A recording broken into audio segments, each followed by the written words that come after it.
Et même si ce n'est qu'un, c'est toujours une victoire. Ici, c'est 200. Et ce n'est pas la victoire complète et totale, car certains n'auront pas été re-embauchés. Donc nous continuerons le combat jusqu'à ce que nous puissions l'emporter. Mais l'essentiel, c'est quoi? C'est cela. C'est l'outil industriel dont on pouvait craindre qu'il disparaîtrait. Si l'outil vit, alors l'espoir est permis. Et c'est bien l'objectif du redressement productif.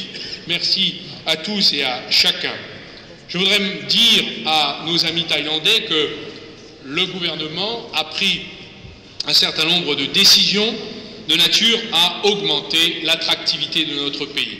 C'est le pacte de compétitivité, de croissance et d'emploi, où la nation fait un effort considérable, du jamais vu, met 20 milliards sur la table des entreprises, en liaison avec les partenaires sociaux, pour diminuer les coûts de production de ces entreprises jusqu'à 6% en 2014, de manière à attirer de l'investissement et surtout développer nos investissements existants. C'est aussi l'accord qui a eu lieu avec les syndicats et le patronat. Je disais toujours que l'union des forces productives doit se réaliser autour des outils industriels. Je dis au MEDEF, écoutez ce que dit la CGT, prenez ce qu'il y a de plus inacceptable pour vous et essayez de faire des concessions. Et je disais à la CGT, écoutez ce qu'il y a de plus inacceptable pour le MEDEF et essayez de prendre parmi cela des concessions que vous pourriez échanger de manière à ce que nous défendions notre capacité industrielle et productive. Un accord a été scellé, il est important.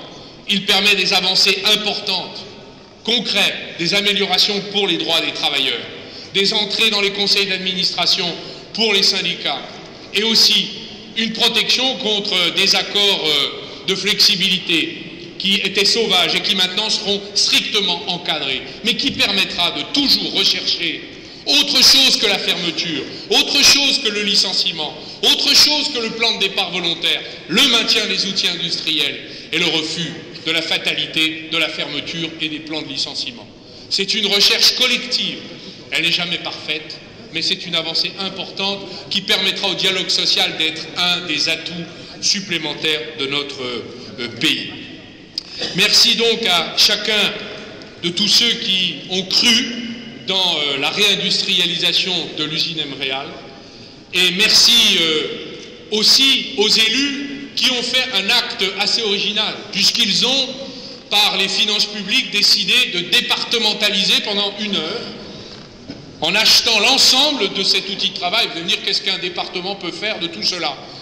Eh bien, le transmettre, c'est en quelque sorte une micro-nationalisation locale temporaire. Et finalement, une solution utile lorsqu'on est tous à se battre pour la réindustrialisation de notre pays.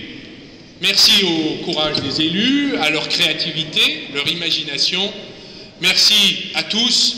Vive, évidemment, Alizé, vive l'heure, et vive le redressement productif, vive la République et vive la France.